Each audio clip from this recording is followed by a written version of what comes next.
What's going on, guys? Tobin here with you. Thanks for checking us on out over here.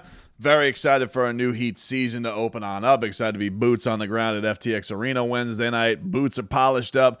Very, very excited. But some news that came out today out of Miami Heat practice. No Victor Oladipo for the opener and no Omer Yurtseven to open up the season, which is, I would say, out of, this season and this offseason, you're talking about two of the guys that are probably like the thing that intrigued Heat fans the most outside of Bam and Tyler improving.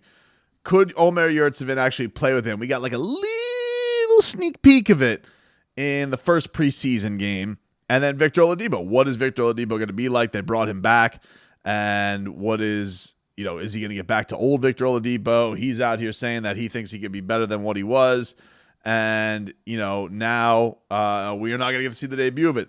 Now, it was a little bit concerning, I would say, in the preseason that we didn't see much of him. That was a little bit weird that it took him a while to get his debut going because, look, this is a guy I think that what you saw from him last year is you wanted him to get used to his teammates, get on that same chemistry. And this is a guy who's going to be basically leading the second unit. And I would say that in some of the Heat had a very good preseason record-wise, but one of some of the weird spots for them were in that second unit who was really going to lead because Tyler Hero was in the starting lineup. Jimmy, Kyle didn't really play, so that kind of whacked some things up. But Vic is going to be basically looked upon as the catalyst for that. And then with Omer, you are looking at an Eastern Conference that has a lot of size in it between the Sixers and the Bucks and the Cavaliers, a lot of teams that bring a lot of size to the table. And so you'd like to have kind of that option. Spo dubbed it, the big lineup, the speed lineup. Speed lineup has Caleb Martin, big lineup, Dwayne Dedman, Omer Yurtseven with Bam Adebayo. How would that work together? We're seeing Bam shoot it a little bit more, but how would that chemistry work? And we really only got a hint of it. It didn't look fantastic. But Victor Oladipo, he is going to miss his game with a knee injury. According to the Miami Herald, Oladipo was held out of practice because of left knee tendonitis and has been ruled out of Wednesday's game. And then the Herald writes something like this, and this is from Barry Jackson and Anthony Chang. That he has tendonitis is a chronic condition characterized by the degeneration of collagen and tendons. Tendonitis symptoms may feel like pain or stiffness when you try and move in a touch area. So, kind of scaring the crap out of me when they put that in the opening sentence of what he's going through. But Spo, he said, this is part of the process when a player like Vic ramps it up and you add the workload, everything. I think this is normal. We want to proceed with care. He's day-to-day. We want to make sure that it still doesn't linger, which is responsible, and it's cool that they're going to be slow rolling it with Vic. There's a very long season ahead. However, I thought that this was going to be somewhat behind him. It's a little bit, I think, it's a little concerning. I'm not hitting, panic alarm on it yet, but it's a little concerning that off the summer, he's still dealing with some nagging things that, are hidden. Now, the one thing is it's not in the leg that has been chronically hurt. It is not in the quad leg. It is in the other knee. So I don't know if that's a compensation thing. I don't know if it's an age thing. Victor Oladipo is not a spring chicken. He is 30. Plays hard. Some people have wondered, does he have the same burst when watching him in the preseason? I don't know. It's tough to say because I don't think we've seen him fully ramped up, fully geared up. I don't think we've seen that guy quite yet. But if you don't have Victor Oladipo being a key contributor this year, if this is going to be a thing that's lingering, if he doesn't get back to the guy, if the storybook ending doesn't happen for Victor Oladipo, which does have to be a possibility everybody considers, it hurts a couple of things. One, I think part of the reason everybody has been comfortable with Tyler Hero coming off of or being in the starting lineup is people really thought that Vic could handle that starting or that six-man role so well. Being kind of the go-to guy there, and especially being the catalyst defensively. You put some great shooters around him, that it could be a nice little basketball mix together. So not having him there, it kind of shortens things up, and then you wonder, all right, you're not going to not start Tyler Hero on opening night just because you don't have Vic. You do want Tyler getting used to his new role and having the Flames. I mean, maybe they could stagger it a little bit better. So he's out there getting his own time to shine and playmaking for guys. But, it's not ideal not to have him there at the start.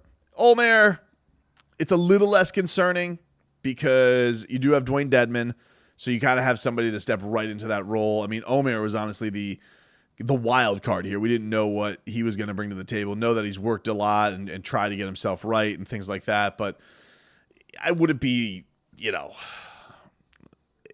once Omer is good to go, cool. I don't think I don't think that Omer is going to be in these key spots. And I think another thing that's probably helped with that is, I think a lot of people are excited to see what Jovic is going to do. I think that's the interesting thing with Omer not really having a preseason is it really did open up the door for Nikola Jovic to go out there and show that maybe he's a little bit more capable. And I thought it was hilarious. I had Udonis Haslem on the radio show, and he said that his nickname for Jovic is 7:30 because when the game time comes, he's just got it all put together. It doesn't look like he knows it at 10:30 or at 11:30 at practice time. It looks like he doesn't know the assignments. He doesn't get anything. But then all of a sudden, when the game is there, boom, it all just clicks for Nikola. He is just good to go. And all of 7:30. All of 7:30 because at practice at 10:30, 11:30, I don't know if he understands English, but at 7:30, he's sure ready to play. I call him 7:30. I literally nicknamed Nick 7:30 because at 10 or 11, I'm like, do we need a translator? Do we got to write it down? Is he not getting it? 7:30, he on point. He know all the plays. He getting his shots off. He in the right spot. Like he's on top of everything at 7:30. You don't really get to see these guys. I haven't been to a practice this year. So one thing that sucks with the time slot that I moved to is haven't even really got a chance to see any of the workouts or anything. So that's a bummer for me. I like being around the team as much as possible, but even seeing like the things they're working on him in pregame warmups, he's they're really trying to break some things down. But when he gets in that game, it's just like it does seem like it's natural. So it's kind of in the way a perfect nickname for Jovic. But for Omer, this is obviously a big opportunity. Like he thought that, he's talking a lot of big game coming into this year of what he thinks he and Bam can be together.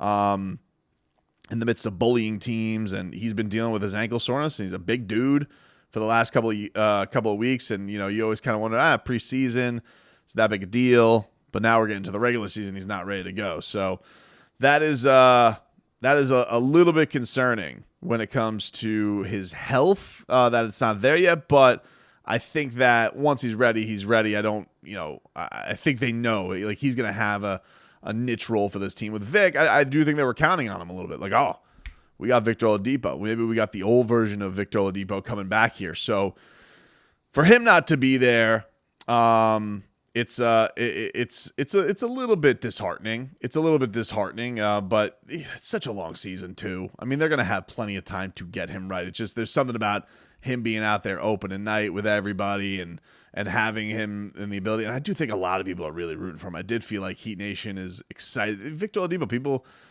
rumors have been around the team for a long time. And I do think that people have been rooting for Vic in a big, big way to be a contributor to this team. His connections to D Wade, the rumors there. And then it's impossible not to root for him when you hear his story of comeback with the botched surgery, how high he was in standing of this game, and to where he is now. And it does have to be frustrating for him to be at a part where, okay, you had this one part of your body seemingly fixed, and now another part of your body is giving you a little bit of trouble. And, maybe that's just one of these things he's just always going to have to deal with. You don't know. Like, he has these goals to be back to the guy that he was.